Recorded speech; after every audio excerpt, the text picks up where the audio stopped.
Cerebrum is the largest part of the brain. तो जो cerebrum है वो ब्रेन का सबसे लार्जेस्ट पार्ट है।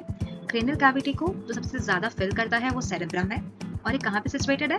जो एंटीरियर और मिडिल क्रेनियल फोसा है उसके फ्लोर्स के अबव। टेंटोरियम सेरेबेलाई जो पोस्टीरियर क्रेनियल फोसा का एक पार्ट है उसके भी अबव। जो सेरेब्रम है वो एक बायलोब स्ट्रक्चर है, दो हाफ्स में डिवाइडेड है, right and left cerebral hemispheres. तो जो राइट और लेफ्ट सेरेब्रल हेमिस्फीयर्स में डिवाइडेड है वो डिवाइडेड कैसे है? एक लॉन्गिट्यूडनल सेरेब्रल फिशर, उससे दोनों डिवाइडेड है। पर एक पार्ट है बीच में जहाँ पे दोनों एक दूसरे से जुड़े हुए हैं, that part is known as corpus callosum. जो लॉन्गिट्यूडनल सेरेब्रल फिशर है ये एक लेफ्ट है और इसके कंटेंट्स है falx cerebri, the dura mater, pia mater, the cerebral vessels and इंसिस ग्रेव्स। अब ये जो कॉर्पस कैलोसम है ये क्या है?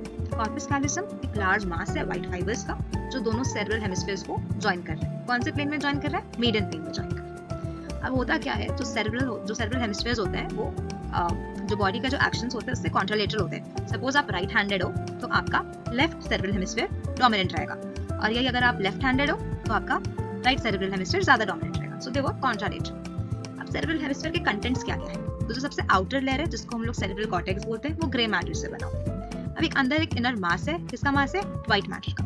अब ये जो व्हाइट मैटर का जो मास है इसके भी डीप एक ग्रे मैटर एम्बेडेड है बेसल पार्ट में, जिसको हम लोग बेसल गैंग्लिया या फिर बेसल न्यूक्लियाई भी बोलते हैं। And the cavity of the cerebrum it is known as lateral ventricle. तो ये अगर हम लोग अभी पिक्चर के थ्रू देखें तो ये है cerebral hemispheres, this is the right cerebral hemisphere, this is the left cerebral hemisphere. ये बीच में जो जॉइन कर रहा है that is the corpus callosum. ये है लॉन्गिट्यूडनल सेरेब्रल फिशर, ये भी है लॉन्गिट्यूडनल सेरेब्रल फिशर।